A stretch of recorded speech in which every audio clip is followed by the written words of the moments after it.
She stood in that ballroom, 7 months pregnant, watching her husband walk another woman to the stage. No warning, no apology, just silence.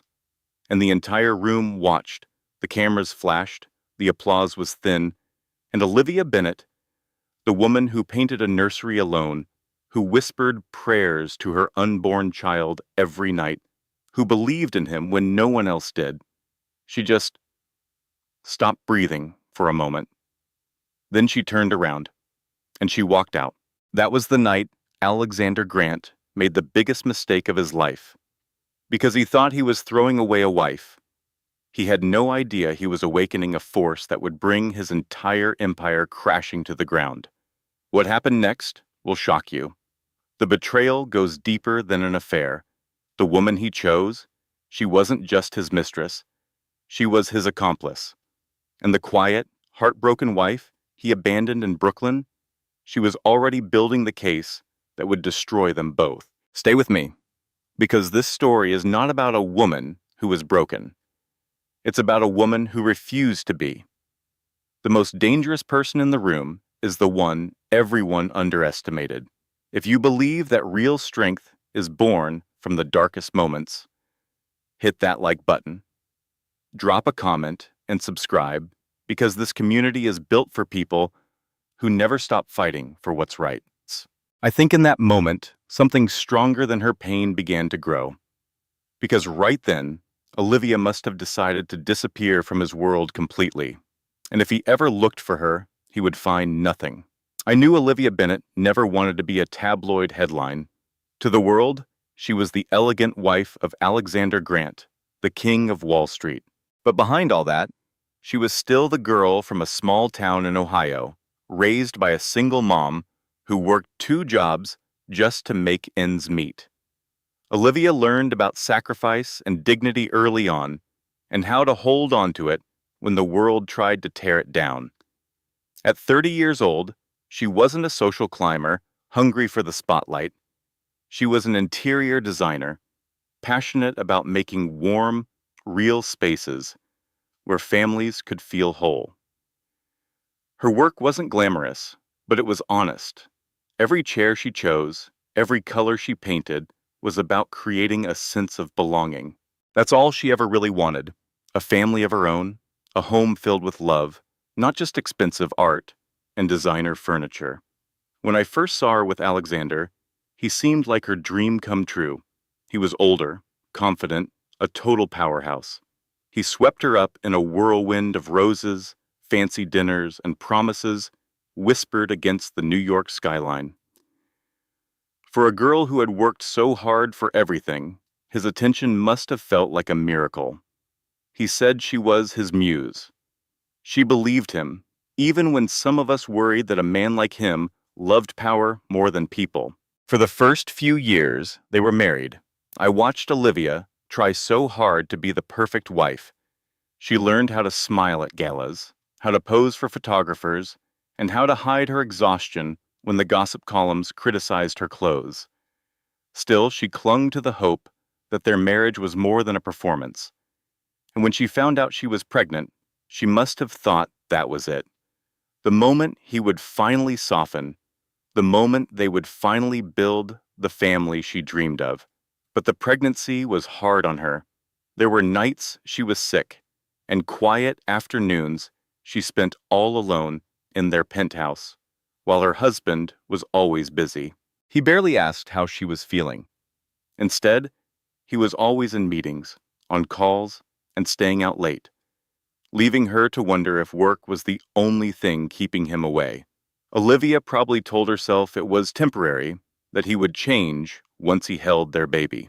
She painted the nursery on her own, filling it with pale yellows and stars on the ceiling. Every single brushstroke was a prayer for their future. I heard she even kept a journal, writing to her unborn child about the life they would have. And yet, I think deep down, she knew something was terribly wrong. The way he looked at her had changed. His touch had become cold. She probably told herself not to worry, but the fear was there. That fear exploded the night he chose another woman, in front of the entire world. And as I watched Olivia leave that ballroom, I knew her real fight was just beginning. Alexander's world was all glass, steel, and blinding lights. From the outside, it looked perfect. Their penthouse was at the very top of a skyscraper, with giant windows overlooking a city that never slept. Every night, that skyline probably felt less like a promise and more like a cage. That penthouse had every luxury you could imagine: Italian marble, huge chandeliers, a closet that was bigger than my first apartment. Everything about it screamed wealth and success. Guests who came over would stare at the view and whisper about how lucky Olivia was. But behind all the shine, the loneliness in that place was deafening. Alexander was king in that world. His life was boardrooms, private jets, and endless parties. Down at Grant Financial, people treated him like a god. Everyone was terrified of disappointing him. Madison Clark, the PR manager, knew how to survive in that world. She played her part perfectly, laughing at his jokes, mirroring his ambition, and making herself seem like the only woman who truly understood his hunger for power. Olivia, on the other hand, felt like an outsider in those halls. I remember her coming to the office, with homemade lunches, just to try and steal an hour with him. He would brush her off with a polite smile, too important to even eat what she'd made. In meetings, she'd sit there silently, ignored, while Madison's laughter filled the entire room. It was in those moments that Olivia must have known she didn't fit in Alexander's life, not because she wasn't good enough, but because he had stopped making space for her there. At home, the luxury must have felt like a cruel joke. She could walk through 10 empty rooms and still feel completely alone. The nursery she painted was the only place that felt warm. In the rest of that penthouse, the silence was suffocating. I can see her now, sitting by the window, watching the free people walking down below. They were more alive than she ever felt in her gilded cage. The truth is, Alexander always loved appearances more than he loved people. He loved when photographers followed them, when magazines wrote about his perfect life. Olivia was a part of that perfect picture until she wasn't. Once Madison showed up, Olivia became invisible in her own home. The gala wasn't just public humiliation. It was the brutal confirmation that she'd been replaced a long, long time ago. Madison was already taking her spot in Alexander's world. The penthouse that was Olivia's home now felt like a stranger's house. Every polished table was a reminder that she could be thrown away. I know Olivia looked at all that cold perfection and made a silent promise. She would not raise her child in a palace built on betrayal. She would leave this glittering prison, even if it meant she would have nothing, because sometimes freedom is worth more than all the diamonds in Manhattan. Alexander Grant wasn't always the monster who shamed his wife. He used to be charming and persuasive, the kind of man who could convince you of anything. That's how he built his whole empire. But I stood by and watched him lose his way. I won't be silent anymore. In my desk, I kept the event file from that night. I just found my note, scribbled weeks before, move Clark to head table per AG's private request. I'm putting it in an envelope. I'm sending it to her mother in Ohio. It's not much, but it's a start. I remember the exact moment his drive became something crueler. People stopped being people to him and turned into assets, just pieces on his board to get ahead. With Olivia, the change was gradual. In the beginning, he seemed to champion her dreams, listening to her talk about her design work, and he even went to see one of her projects. But as his own world got bigger, he dropped the act. He started calling her work insignificant next to his huge deals. He told her to leave the real world to men. Publicly, he was the perfect husband, but I saw how his private words cut her down. And then Madison Clark walked in. She was young, stunning, and just as hungry as he was. But where Olivia talked about creating warm, inviting homes, Madison talked about market share, press, and brand synergy. She understood Alexander's ambition and fed it relentlessly. Every compliment she paid him felt rehearsed. Every smile seemed like a strategy. Each touch a move to convince him she was the real prize. Madison was too smart to insult Olivia to her face. Not then. She played the part of a supportive friend. But I saw her working behind the scenes, slowly erasing Olivia from the picture. I saw the calendar changes that made him miss Olivia's doctor appointments. I overheard the doubts Madison planted, suggesting Olivia wasn't the right look for a CEO's wife, and piece by piece, he bought it. He'd arrive home later and later, a faint, expensive perfume clinging to his coat. When Olivia asked questions, he'd brush her off, calling her paranoid or hormonal, making her feel like she was losing her mind. It wasn't just betrayal, it was psychological warfare. By the time of the gala, he was no longer the man Olivia had married. He'd become someone else entirely.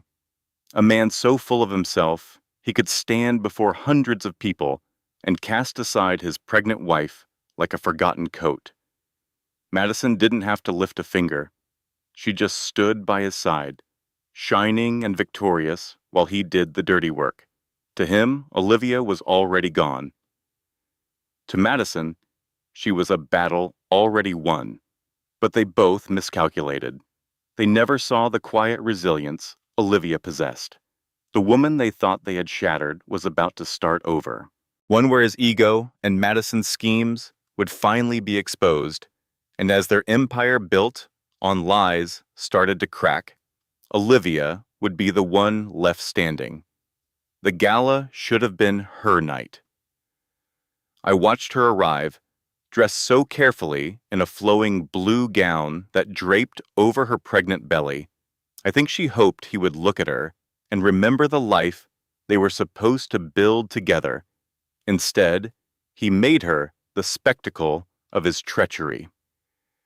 When Alexander led Madison to the stage, I saw Olivia just stop. The applause was thin and awkward, full of shuffling feet and confused looks. Camera flashes illuminated Madison's triumphant look and Alexander's possessive hold on her hand. I saw the color wash out of Olivia's face from across the room. Her world went silent, the music and chatter fading into a dull roar. All she could probably hear was the sound of her own heart breaking. Around me, the whispers started. "Isn't his wife standing right there?" one woman asked, her eyes flicking to Olivia. "And she's pregnant," another added, hand flying to her mouth. I saw men just shaking their heads and women giving each other pitying looks. I wanted to scream at them all. She turned so slowly, as if a sudden move would break her. Her hand went to her stomach, a mother's instinct to shield her child from all the ugliness. She didn't yell. She didn't cause a scene. She just walked out.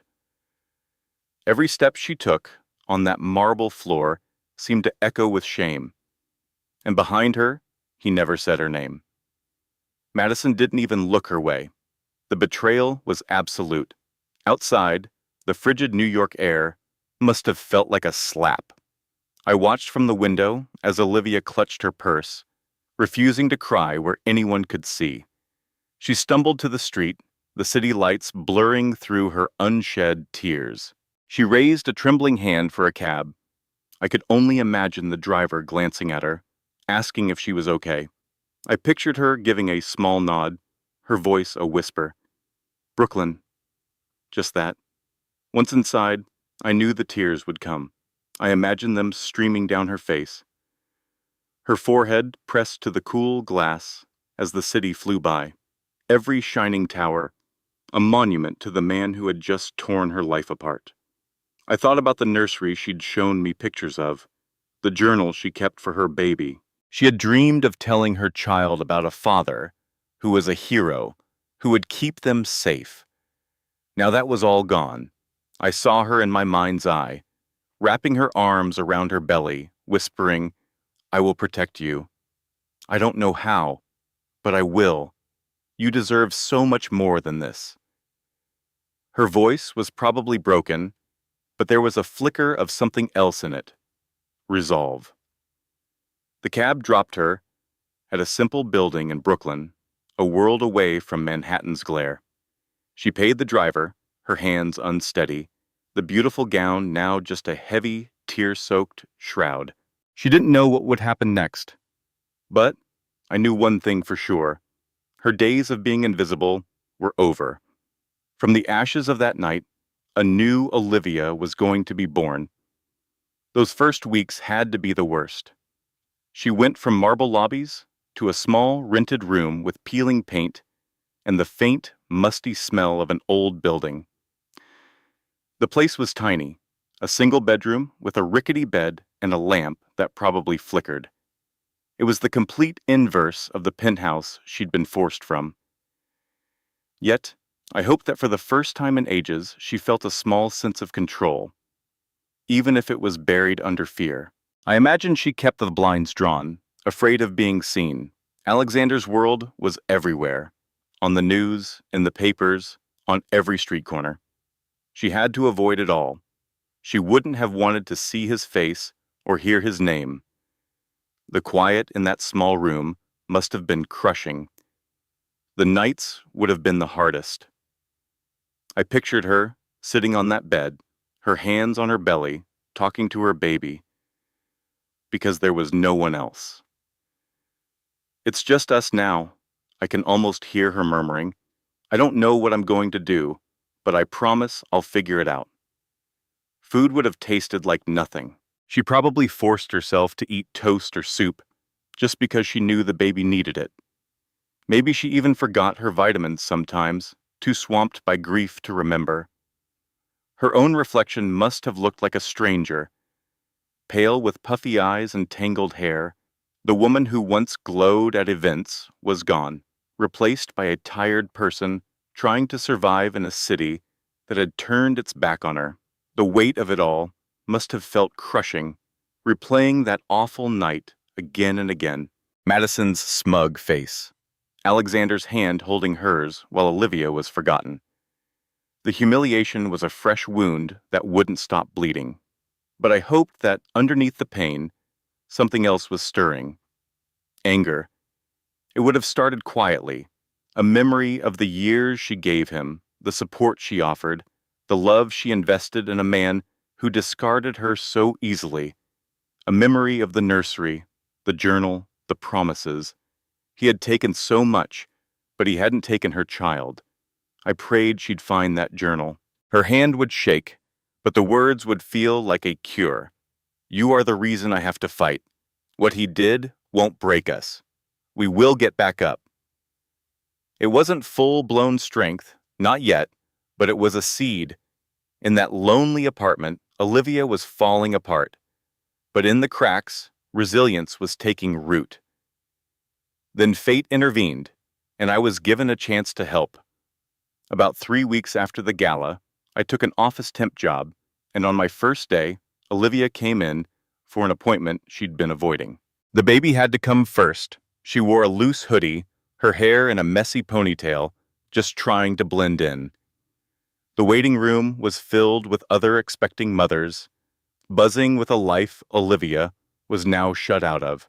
She huddled in a chair in the corner, hoping nobody would look twice. When a nurse finally called out her name, she stood up, keeping her head down. And that's when I saw her. My heart hammered against my ribs. This was it. This was my chance to stop being silent. "Olivia," I said, my own voice trembling. "Olivia Bennett." She stopped cold, and slowly she turned to face me. I remember the first time I saw her, a ghost walking into my shop, her breath catching as a man in a crisp suit stood by the oak armoires. I recognized him from the papers, Daniel Hayes. "It's been ages," I heard him say, since he'd seen her. back when his dreams were as big as his law books. He looked sharper now, but his eyes held the same warmth. I watched her, ready to bolt, to deny she was even there. But he moved closer, his face etched with worry. "It really is you," he murmured. "My God." She tried to smile, but her voice was a whisper. "Daniel?" she said. "I didn't expect you." He mentioned something about a legal consult. Then his eyes fell to the swell of her belly, and the air went still. A flash of surprise, then deep concern. "Olivia, you're pregnant." I saw the shame wash over her, a deep, painful blush. She was hiding in my dusty furniture store, while her husband's face was plastered all over the city. She mumbled, "It's complicated." But the lawyer didn't push. He just said, "Then let's sit down. Tell me what happened." I gave them a quiet corner, and then the story poured out of her. It started as a trickle, then a flood. I heard names: Alexander, Madison, and places. A gala, a penthouse, a lonely Brooklyn apartment. She didn't weep, not really, but I saw the tears she held back. I looked at the lawyer, and he wasn't looking at her with pity. His jaw was granite. I saw his hands clench as she spoke of some profound betrayal. When she fell silent, he leaned in, his voice a low anchor in the storm. "You are not alone anymore. Do you hear me? Whatever he did, you're not going to face this by yourself." I saw her shoulders drop, a weight lifting that she'd carried for weeks. It wasn't charity he was offering. It was a lifeline from a man of his word. And I felt a pang of my own guilt for just watching. It was a strange relief. Not a rescue, but the feeling of a steady hand in the dark. I didn't know it then, but his arrival was the first tremor before the earthquake that would rock Alexander Grant's world. While she was here, learning to breathe again, Grant was parading his new life for the cameras. Him and Madison Clark. Their pictures were everywhere. The tycoon and his shiny new accessory at galas and five-star restaurants. From the outside, it looked like a perfect trade-up. But I've been around long enough to know that empires built on shiny surfaces are the first to crack. This Madison girl had everything he wanted: youth, looks, and a keen sense for the cameras. But what she really wanted was power. She played the part of the devoted partner, feeding his ego while digging her roots deep into his company. "The press loves us," I could just imagine her saying, showing him the glossy headlines. "We're a power couple." But her loyalty was a mirage. Every smile was a move on the board, making herself seem essential. When he fired old, loyal advisors on her say-so, I knew she was winning. The fewer honest people he had around him, the more tangled he'd get in her web. Alexander, so blinded by his own reflection, couldn't see the danger. He started making wilder bets, chasing prestige over profit. He shut down anyone on his board who dared to raise a red flag. The foundation of his business, once solid as steel, was now shifting like sand, all for the sake of reckless pride. Even in their private life, I could guess her charm had its limits. She'd turned cold, I figured, always needing more. More things, more proof. And Alexander, terrified of looking like a fool, would give in every time. He'd made his choice in front of the world. He couldn't afford to look weak by admitting his mistake. But the people who worked for him weren't idiots. I heard the gossip from customers who had friends at his firm. "He's not focused," one said. "She's running the show," said another. Morale was tanking. Big projects were hitting the wall. His competitors could smell the blood in the water and were starting to circle.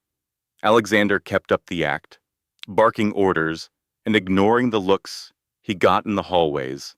But you can't fool yourself forever. He was a king, sinking in his own swamp. His pride cost him his wife, and it was about to cost him everything else. All the while, This Madison was meeting with his money men behind his back, selling herself as the real brains of the operation. She'd talk about his fading instincts, positioning herself as the one to lead them forward. The trap was laid, polished, and waiting, and he was marching right toward it. Olivia, safe in the quiet of my shop, knew nothing of this. But the world has a funny way of connecting stories. The kingdom that cast her out was starting to shake, and its fall was destined to meet her own rising strength. Because the higher Alexander climbed with that woman on his arm, the more spectacular the crash would be when it all came down. Life here was a far cry from the world Olivia had left behind. There were no car services or designer clothes, no sweeping views of the park. Instead, there were screeching train rides, thrift store sweaters, and careful budgets for milk and bread. It was a brutal come-down, I'm sure, but there was a freedom in it, too. Every morning, I watched her drag herself in, the exhaustion of her pregnancy a heavy coat on her shoulders. The baby made it all a struggle, climbing the stairs to her apartment, carrying groceries, just bending down. Every small thing was a mountain. But she never complained. She pushed through it all, and I knew it wasn't just for herself. She was fighting for that little life inside her. I gave her the part-time job because she looked like she needed an anchor. The pay wasn't much, but I made sure her hours were her own, and I never pried. "You've got an eye for design," I told her one day, as she made a display of old lamps look like a piece of art.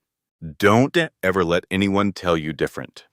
The words were simple, but I saw a light flicker back on inside her. Her husband had apparently called her passion a hobby, something to be dismissed. But here, in my humble store, she saw that her talent was real. People noticed. They'd comment on her arrangements, and for a moment, she'd stand a little taller. It was a start, a small piece of herself she was reclaiming from the wreckage. But the nights were long. I'd see her staring out the window, her hand on her belly. She'd whisper to her baby, "We're going to be okay." Sometimes I think she even believed it. Other times, her voice was thin with doubt. The lawyer Daniel came by regularly. He'd bring food, check on her, and talk quietly about her legal options. But she was still too wounded, too afraid to face that man in court. Then one rainy Tuesday, everything shifted. She was setting up the front window when a young couple stopped outside. They were admiring her work, and the woman smiled at her through the glass. "This looks beautiful," she said when she came inside. "Are you an interior designer?" Olivia just froze. It was a question she hadn't heard in so long. After a beat, she nodded. "Yes," she said softly. "I used to be." The woman's smile was kind. "Well, you shouldn't stop. You have a real gift." Those words landed differently. I watched as something inside her clicked into place. She wasn't just a victim anymore. Maybe her story wasn't finished. She looked at her reflection in the window, at the gentle curve of her stomach, and for the first time I saw her imagine a life where they weren't just getting by, but actually living. And that's when I knew I couldn't just stand by anymore. The nights here in Brooklyn seemed to pull her into the past. In the quiet moments, when the last customer was gone, I'd see a shadow cross her face. She would stare at nothing, her hands still, and I knew she was remembering. I could almost picture it. The life she had before, the man she thought she knew. I imagined it started somewhere glamorous, some gallery downtown where she was working, full of her own dreams. He would have been like a force of nature, I figured. A man like Alexander Grant doesn't walk into a room. He owns it. He would have turned on the charm, making her feel like the center of the universe. And I'm sure he showered her with things, dinners, trips, flowers, things a girl who had to work for everything had never known. She thought it was a fairy tale. She thought it was love. And for me, seeing the end of that story, I knew I had to do something. That night, after she left, I gathered the design sketches she'd been leaving on the counter. I wrote a short, anonymous note to an old friend of mine, an editor at a top design journal. "The best I've seen in 20 years," I wrote. "Her name is Olivia Grant. It was time for my silence to end." I remember the first time I felt something was wrong. In the beginning, there were flowers every Friday and laughter that spilled into the hallway. He'd bring her coffee some mornings, a small kindness I'd see from my window. Their whole world seemed to be a happy, sunlit kitchen. But then the quiet crept in. The flower deliveries stopped. The laughter died down, replaced by a heavy silence that you could feel through the walls. He'd be on his phone when she spoke, her voice fading like she was becoming as though a ghost in her own home. I watched her try so hard, with new recipes and brighter dresses, anything to be seen again. It never worked. She started to look hollowed out, like a person slowly disappearing. When I saw the slight swell of her belly, I felt a surge of hope for her. I thought, a baby will fix this. It has to. I imagined them a family, the way they were meant to be, sharing the weight of a new life, but I saw his face the day she must have told him. There was no joy in it, just a quick, empty smile before he turned back to his phone. From my window, I watched her carry that fragile hope and his coldness all at once, and my heart ached. She must have told herself his stress would pass, that the baby would change everything. Now, from my apartment across the hall, I see those memories haunt her. The man who promised her the world threw her away for everyone to see. The future she dreamed of is now this small, lonely room. I see her press her hands to her stomach, her shoulders shaking, and I hear her whisper, "I thought it was enough." What I wanted to tell her was that her story wasn't over. It was about a strength she hadn't yet found. While she wept in Brooklyn, his own world was starting to fracture. On TV, he was still the same titan of industry, but I'd hear rumors from my nephew, who works downtown, whispers of failing deals and nervous investors. People were starting to doubt him. I saw him on the news, grinning with that Madison woman, dismissing the talk as jealousy. But even she didn't look convinced anymore. For months, she played her part, the supportive partner. But I could see the camera catching the cracks in his perfect facade, and I knew she saw them too. She started to drift. On the gossip sites, they'd be at dinner and she'd be looking at her phone, not him. Her fawning praise turned into sharp impatience. I overheard a news report where a source quoted her saying, "You're getting sloppy, Alexander. They're laughing at you." Her words must have been like a knife. His entire life was built on being feared and respected. The idea of being a joke would have been torture.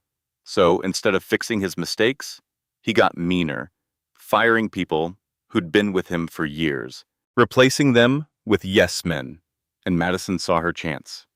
I'd read about her private meetings with his rivals, positioning herself as the real brains of the operation. Vision is one thing, she'd coo, but strategy is everything. Her ambition was terrifying, but I admit, a part of me was glad someone was finally calling his bluff. The media started digging, and soon the stories weren't just rumors. They were headlines about bad bets and a CEO blinded by an affair. He must have been losing his mind, seeing his own narrative twisted against him. At home, I can only imagine the tension. That woman wasn't the adoring type anymore. She wanted her pound of flesh. I saw a clip of her laughing at a reporter who asked about their loyalty. "His place?" she'd scoffed. "His place is crumbling." For the first time, he must have felt true fear. He'd built his world on the idea that he was untouchable. But Madison wasn't Olivia. She wouldn't go quietly. She was just as ruthless as he was, and she smelled blood in the water. I imagine him pouring a drink, looking out at a city that no longer felt like his. The skyline was the same, But he was a shrinking man. He was losing control, and Madison was pulling the puppet strings. As he fought to keep his kingdom from collapsing, he had no clue that the quiet woman across the hall, the one he'd thrown away, was slowly learning how to fight back. I knew that new lawyer, Daniel, was different. He had a kindness in his eyes, but also a steeliness that told me he saw right through men like Alexander Grant. He saw the arrogance and the secrets for what they were. As a retired paralegal, I have a nose for these things. Daniel was looking for something deeper. I don't think he even told Olivia how much he was digging at first. She was so fragile, just trying to get through each day. But he knew the truth would be her best defense. So I'd see his light on late at night, just like mine. I knew he was making calls, reading reports, looking for the rot beneath the floorboards. It didn't take him long to find it. Grant Financial looked solid from the outside, but Daniel saw the tells, the offshore accounts, and strangely timed trades. It was all noise to most, but to a trained eye, it was a confession written in spreadsheets. The real proof came from an old contact, I'm sure. Something that shouldn't have been shared, whispered over coffee. A report showing how Grant was cooking the books, hiding losses, and moving money through shell companies. If that ever got out, it would be the end of him. I saw the change in Daniel's walk after that. He had him. This was bigger than a messy divorce. It was real, hard fraud. Exposing it meant Alexander could go to jail. And the best part? Madison's name was all over it. She wasn't just the other woman. She was a co-conspirator. Her whole act as a brilliant advisor was a lie to feed her own greed. I could just picture Daniel, leaning back in his chair, knowing he held the cards. This wasn't about revenge. It was for Olivia. To give back the dignity that had been stolen from her. Timing was everything, though. Move too soon, and Alexander's power could make it all disappear. Wait too long, and Madison might slip away. He had to be smart. That night, I saw him go to Olivia's apartment. She was on the sofa, just quietly rubbing her belly. He didn't show her any papers. I saw through the crack in my door how he just spoke to her softly. "Trust me," his posture said. "I found something that will change everything." I saw the fear and hope flood her face. "How?" she asked, her voice barely a whisper. I watched him put a hand on hers. He simply told her that Alexander wasn't as powerful as he seemed. In that moment, I saw a flicker of justice in her eyes, the first I'd seen in months. The man who shattered her life was finally going to face the music. For weeks, Olivia had been a ghost, hiding from the world. But after Daniel's visit that night, I saw a flicker of the woman she used to be. The knowledge that she wasn't helpless, that she had the truth on her side, changed something in her posture. The next morning, I saw her looking at herself in the hall mirror. She looked tired, yes, but for the first time, I didn't see a victim. I saw a fighter. I watched her touch her stomach and whisper something to her baby, a promise. From then on, I noticed the small things. She started brushing her hair again. She'd go for walks, her stride more confident each day. She was rebuilding herself, brick by painful brick, right before my eyes. Each small victory, like eating a full meal or just walking around the park, was a silent act of rebellion. Daniel was her rock through it all. I'd hear his encouraging words through the door. "You're stronger than you know," he'd say. "This isn't the end of your story." His belief in her helped her believe in herself. Soon, she was sketching again, her old passion returning. The day I saw her through the window of that furniture shop, confidently helping a customer, a resolve hardened in my chest. I went back to my apartment, took a steadying breath, and wrote down what I had overheard on the day she left. Every cruel word Alexander had said. It was time. My silence was over. I still remember the day her world fell apart at the company gala. I just stood there and watched. It was wrong. But what could I do? For months she vanished, and I felt this lingering guilt. I hoped she was okay, that she was rediscovering the woman we all knew, talented, capable, more than just the wife Alexander paraded and then threw away. I hoped the broken person I saw that night would heal, that the fire I once saw in her eyes would return. I never knew she was making promises to herself, to her child, a promise to be strong. Then, one afternoon, I saw Daniel hand her a thick folder in the lobby. It was filled with papers, pages of deceit and corporate greed, I guessed. I watched her from a distance, her hands shaking, but her expression wasn't fear. It was resolve. In that moment, I knew she wasn't just fighting to escape Alexander's shadow.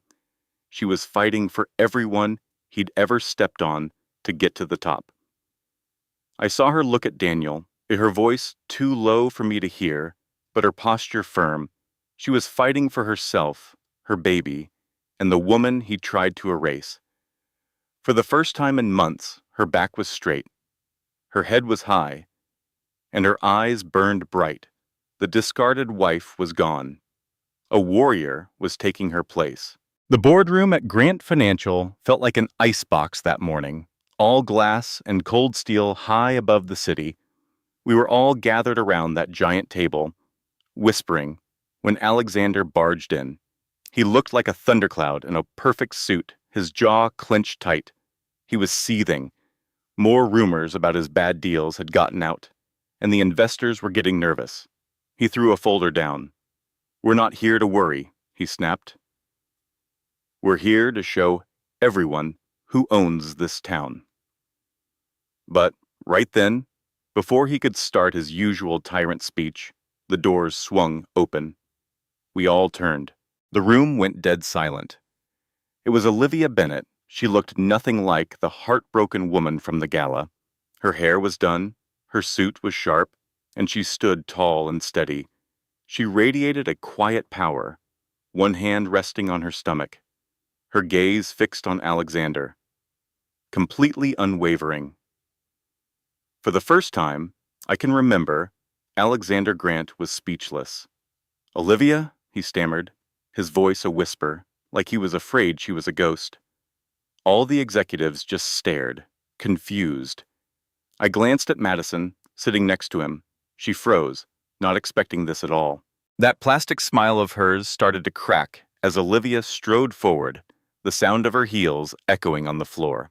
"I'm not here to make a scene," Olivia said, her voice clear and strong enough for everyone to hear. "I'm here because there's something you need to know, and I recommend you listen."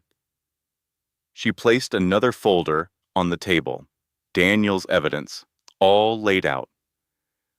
A nervous hum went through the room as people glanced around. The blood drained from Alexander's face. "What is this?" he choked out. "The truth," Olivia answered, "about your secret accounts, your fake reports, the whole empire you built on nothing but lies. And the truth," she continued, her voice ringing with clarity, "about how you cast aside your pregnant wife to flaunt your mistress." You could hear the sharp intakes of breath around the table. Madison tried to say something, but Olivia's stare cut her down. "You played your role perfectly, Madison, but this board should know exactly how involved you are in his schemes. You weren't just his arm candy, you were his accomplice." Madison's face went bright red, her composure shattering. The executives started shuffling through the papers Olivia brought, their eyes getting wider with every page they turned. Alexander's hands balled into fists. "You think you can just come in here and—" "Yes," Olivia interrupted, her tone like steel. "I can, because you misjudged me. You expected me to vanish. You thought shame would keep me quiet, but you forgot what I'm made of." She put a hand on her belly. "I'm going to be a mother, and my child's name will not be tainted by your corruption." The silence that came after was absolute. For once, Alexander was completely out of words. And in that quiet, every single one of us knew Olivia Bennet was no longer a victim. She was the force that was about to level Alexander Grant's entire world. As the board members frantically read through the proof Olivia provided, Alexander's face turned a deep shade of crimson. His whole image of being in charge was crumbling right before our eyes. "This is garbage," he yelled, hitting the table. "They're just fabricated lies to ruin my name. She's just a bitter woman."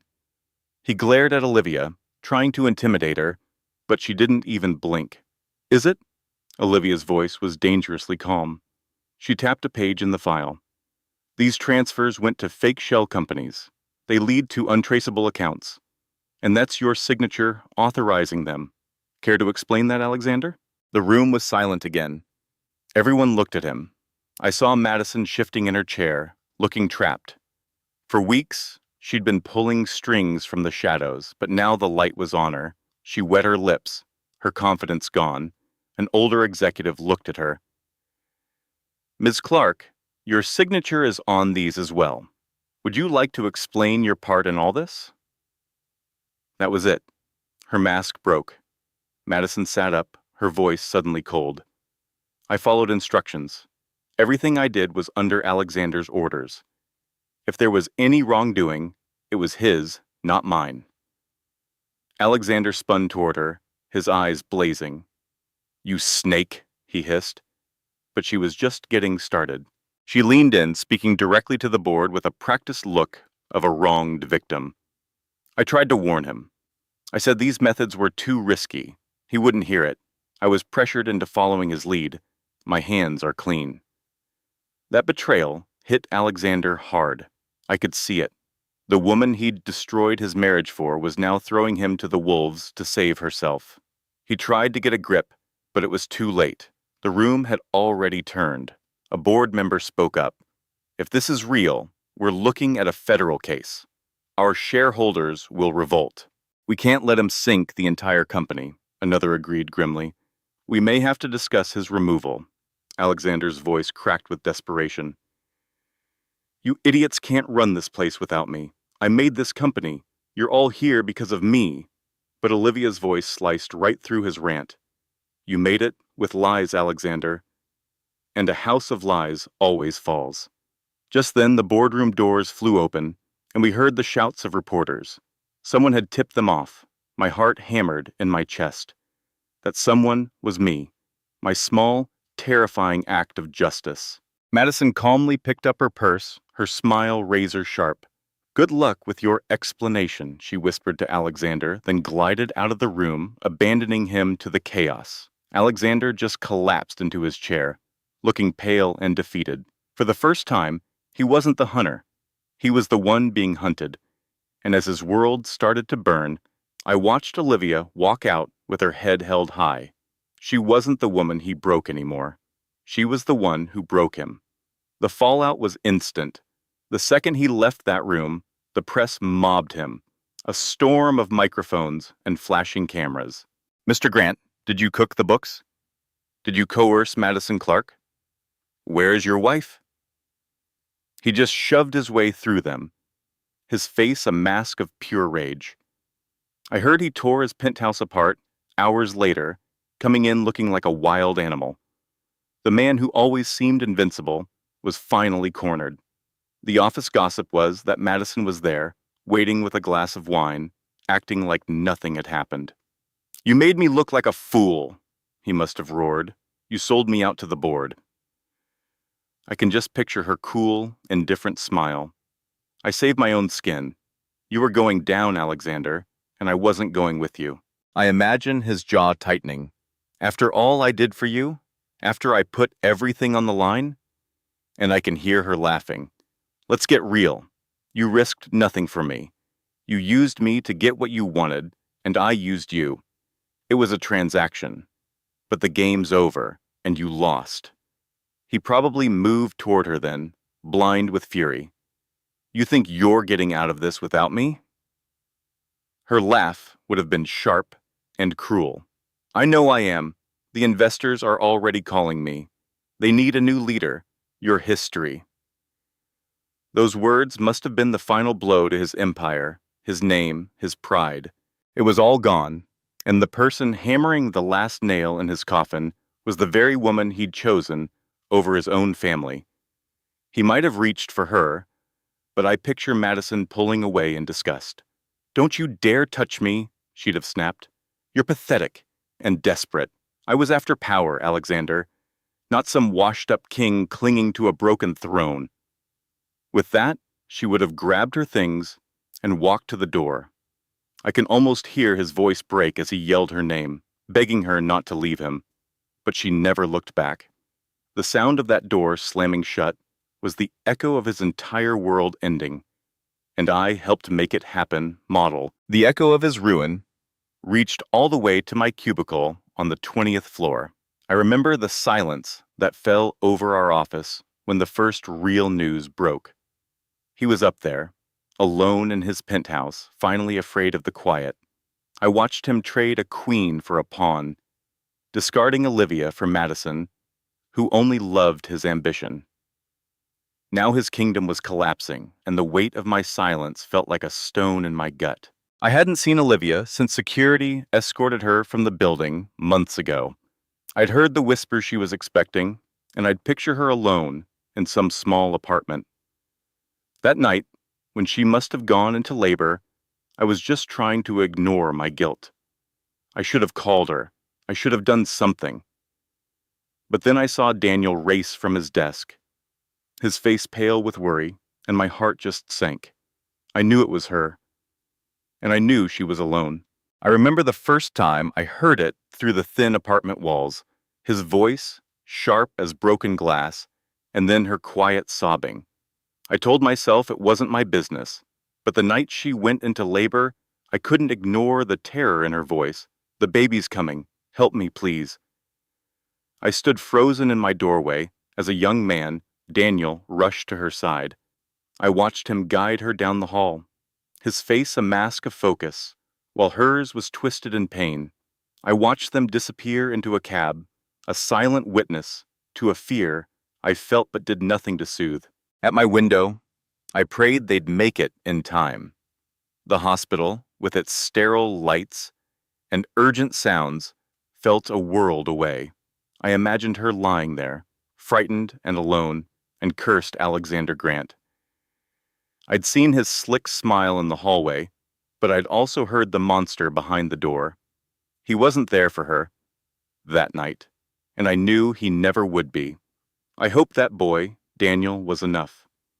I pictured him holding her hand, telling her she was strong enough to get through this, strong enough to get away from him. That's what I would have said if I'd had the courage. A few days later, a hushed email made the rounds among those of us who still cared. It was a girl. That news was a small, bright light in the toxic darkness our office had become. I imagined Olivia holding a new life born from so much pain. That first tiny cry must have sounded like her own heart starting over, a fierce, perfect sound that washed away the memory of his cruelty. She named her Grace, Daniel told someone, a perfect name. By holding that child, Olivia found her own. She was finally safe, not because he was gone, but because she had built a new world he could never touch. Her story was no longer an ending he had written. It was her own beginning, and I was still just a witness. My guilt, a constant, silent companion.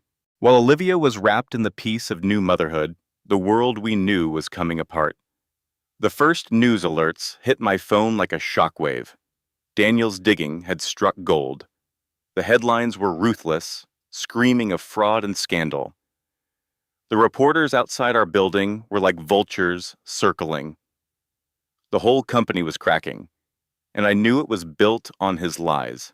He came into the office like a caged lion, but his roar was gone. No one would meet his gaze. We were all just waiting for the end. And Madison? She vanished, of course, releasing a statement that painted her as another victim. It was the most calculated betrayal I had ever seen, leaving him to drown in the disaster she helped engineer. I watched his press conference on my monitor with the sound off. His face told the whole story. He called Olivia vindictive, and raw anger shot through me. He was still blaming her, Then a reporter asked about Madison testifying against him. The look on his face, that complete shattering of his composure for the whole world to see, that felt like justice. I pictured Daniel showing Olivia the news, the TV volume low so the baby could sleep. For her, Alexander was probably just a ghost now, a bad dream she'd woken up from. But for me, seeing the federal charges announced felt like the world finally righting itself. Fraud, conspiracy, embezzlement. It was almost enough to quiet my conscience. Almost. They froze everything. The penthouse, the bank accounts, his entire paper empire. He thought he was untouchable, but he was brought down by the quiet woman he underestimated most. As his world caved in, Olivia was building a new one, filled with lullabies and midnight feedings. She was finally free from his shadow. Her daughter's name was Grace, a constant reminder of her own strength. I'd hear things, how Daniel stayed by her side, a true friend. Then one day, word got around that he was introducing her to someone new. I felt a pang of worry for her, but I trusted Daniel. He wouldn't bring anyone into her life who wasn't worthy of it. Ethan Reynolds. I looked him up online. He was nothing like Alexander. He was a tech billionaire, but his eyes looked kind. He saw her for her courage, not her scars. He saw the brilliant woman I remembered from before, the one who deserved so much more than what she got. He didn't offer her charity. He offered her a chance. He hired her for design projects, giving her a way to reclaim the talent Alexander had tried to smother. He respected her mind and her skills, helping her remember who she was. Seeing her rebuild her life, even from a distance, felt like a small victory. One afternoon, I saw them through a cafe window. Ethan was holding Grace, and Olivia was looking at him with this fragile, unfamiliar hope. That was the moment for me. There was one last piece of evidence, a file that implicated Madison directly, that I knew Daniel's team had missed. That night, I copied it, put it in a plain envelope, and sent it to his lawyers. It didn't erase my silence, but it was my own small act of grace. She never came back to the apartment. For months, it sat empty, a silent testament to the life she'd escaped. I often wondered if she was okay, if the baby was healthy. I'd catch myself hoping she found a world away from men like him, a place where she could finally breathe. I pictured her with her daughter, Grace, rebuilding a life from the wreckage he'd left behind. I hoped she was learning that healing wasn't about forgetting the pain, but about finding a reason to be happy again, a reason I saw in the ghost of a brave young mother leaving in the night. He was gentle. That's what I noticed. The man who came to move her things out, Ethan, he handled her old belongings with a kind of reverence. He wasn't loud or demanding like Alexander. He was quiet, patient. I saw him smile at the building super, a genuine warmth that Alexander never had. Where one man took up all the air in a room with his arrogance, this one seemed to create space for others. I realized then that she hadn't just escaped. She had found a safe harbor. My regret was a bitter pill, but seeing that quiet goodness gave me a sliver of peace. Then his face was all over the news. Alexander Grant, the fallen titan. The reporters spoke of fraud and betrayal. It all came crashing down. I felt a grim satisfaction, but also a pang of fear. One afternoon, 2 detectives knocked on my door. They asked about the Grants, about what I might have seen or heard. My heart pounded in my chest, the same old fear telling me to stay quiet, to say I knew nothing. But then I thought of her face, pale with pain, and the choice became clear. This time, I wouldn't be silent. I told them what I knew about the late-night arguments, the other woman, Madison, who would sneak in, and how he was gone the night his child was born. My words were just one small thread in the tapestry of his lies, but they helped weave the truth. I watched on TV as the jury delivered its verdict. Guilty. Seeing him in handcuffs, stripped of his power, wasn't a victory. It was balance restored. He had built his empire on breaking people, Dinky Hope, and now he was finally, utterly broken and alone. I never saw Olivia again, but I didn't need to. Her justice wasn't seeing him fall, it was in her rising. I like to imagine her daughter's first birthday, a small party, full of laughter instead of shouting. I see her with Ethan, a man who doesn't cast a shadow over her, but stands beside her in the light. In my mind, I see her smiling. A genuine, soul-deep smile of a woman who is finally free. She may have lost everything she thought she wanted, but she gained a life that was truly her own. Her story became my lesson. It's easy to look away, to convince yourself that someone else's trouble is not your own. But silence is a choice, and mine was born of fear. Her courage, however, planted a seed in me. My mother always said that the rock in the road forces you to find a new path. Olivia's ordeal became her path to a different, better life. Her pain wasn't the end of her story. It was the beginning of her strength. That's a truth I carry with me now. Maybe you've seen something too. A neighbor, a friend, someone who needed a hand. Olivia's journey is a reminder that you don't have to fix the whole world to make a difference.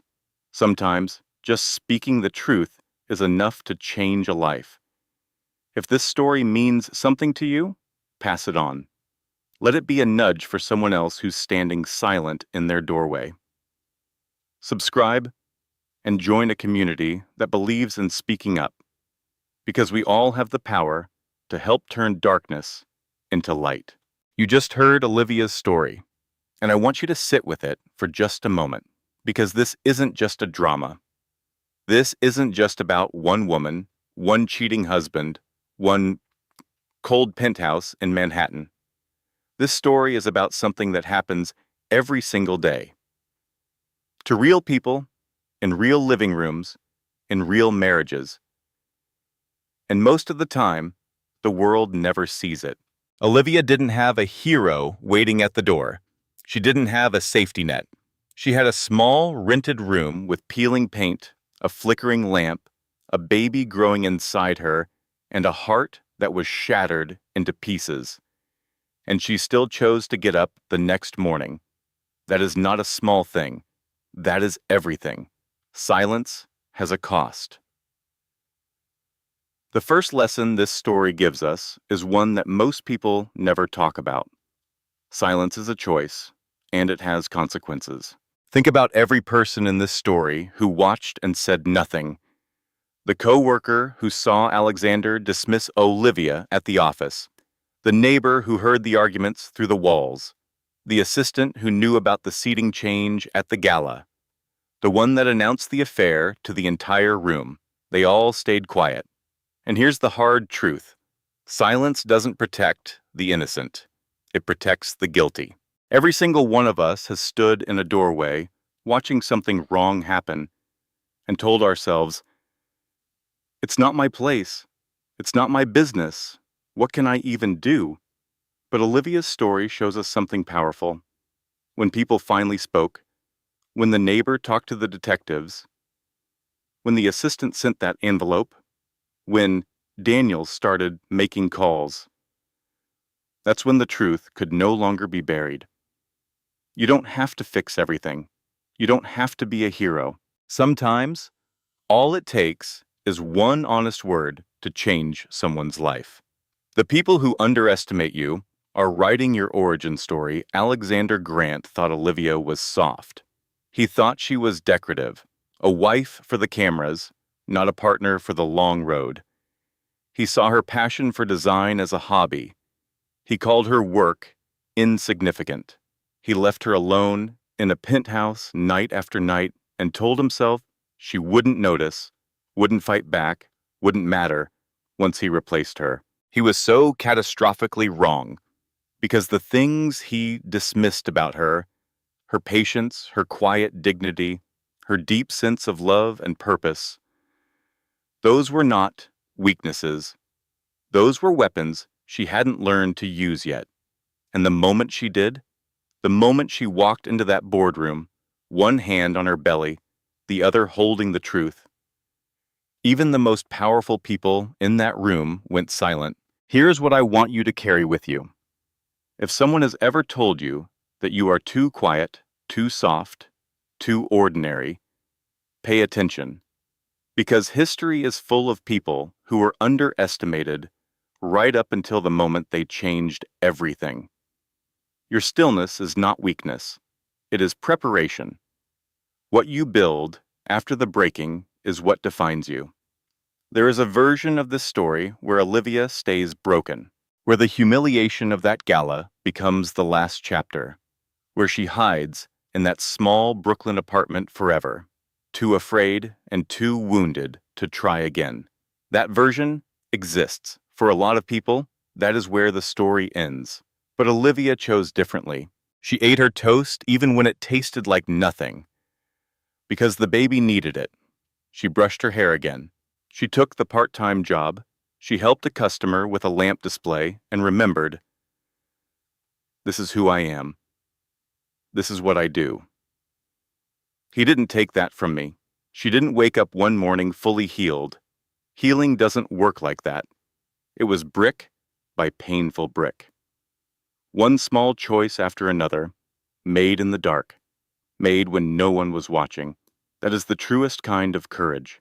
Not the dramatic kind, not the boardroom kind, the quiet, daily, unglamorous kind, where you simply refuse to let your worst day become your last day. Not everyone who smiles is on your side, and not everyone who is quiet is your enemy. Madison Clark was charming, beautiful, and strategic. She said all the right things at all the right moments. She positioned herself perfectly. As the ally, the confidant, the brilliant partner, she was none of those things. And Olivia, honest, warm, genuine Olivia, looked like the liability next to her. This is a painful truth that this story asks us to face. The world doesn't always reward the good ones right away. Sometimes the manipulative, calculating person wins the room. Sometimes the person with the warmest heart gets handed the coldest treatment. But, and this matters deeply, manipulation is not sustainable. Madison's entire house of cards depended on Alexander's power. The moment that power cracked, she had nothing real to stand on. She turned on him in a single breath, because that was always who she was. A person who is loyal only to their own survival will never build anything that lasts. Olivia, by contrast, built something no one could take from her. The trust of the people who mattered, her own integrity, and eventually, a life that was genuinely hers. Real relationships, real loyalty, real love, these are built slowly, honestly, and they are the only things that hold when the storm comes. She named her daughter Grace. I keep coming back to that. Not victory, not justice, not revenge. Grace. Because that is exactly what Olivia chose to embody. Even after everything. She didn't burn Alexander's world down out of bitterness.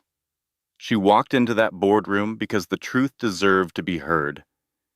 She fought for her child's name to be untouched by corruption, and then she let it go. She built something new, something with Ethan, who was quiet and kind and held her daughter with reverence. Something with Daniel, who believed in her before she believed in herself. Something small and honest and real. The very thing she had always wanted, long before Manhattan and penthouse views and designer galas. She got her warm home, she got her family, she got herself back. That is the most radical, happy ending there is. If this story moved you, share it with someone who needs to hear it today. Maybe it's a friend going through something quiet and painful. Maybe it's someone who has been told they are too much or not enough. Maybe it's you. Leave a comment below. Tell me, which moment in Olivia's story hit you the hardest? I read every single one. And if you haven't yet, subscribe to this channel because every week we bring you stories exactly like this one. Stories about real human strength, real consequences, and the kind of justice that reminds you it is never too late to start over. Editorial disclaimer. The content of this story, including all characters, events, and narrative details, has been carefully researched, constructed, and manually edited by our team. This story is created for the purpose of entertainment, emotional reflection, and meaningful life lessons. Our goal is to bring you content that carries genuine human value, stories that inspire courage, illuminate truth, and remind every viewer that they are never alone in their struggles. All production, script writing, and editorial decisions are made by our dedicated team with respect for our audience and a commitment to quality storytelling.